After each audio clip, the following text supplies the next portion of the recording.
காலையில கோவிலுக்கு கிளம்புறதுக்கு முன்னாடி நம்ம வீட்டு செடியில இருந்த பூ எல்லாத்தையும் தான் பறிச்சுட்டு இருந்தேன்.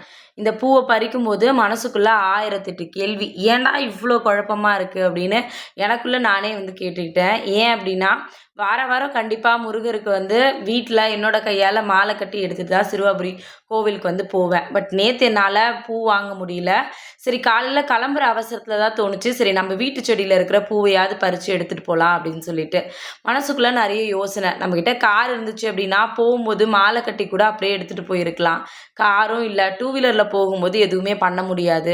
மாலை கூட ரெடி பண்ணி எடுத்துட்டு போக முடியல. நம்ம எடுத்துட்டு போற இந்த உதிரி பூவ முருகருக்கு போடுவாங்களா என்னன்னு தெரியல. இந்த மாதிரி 1008 கேள்வி என் மனசுக்குள்ள இருந்துச்சு.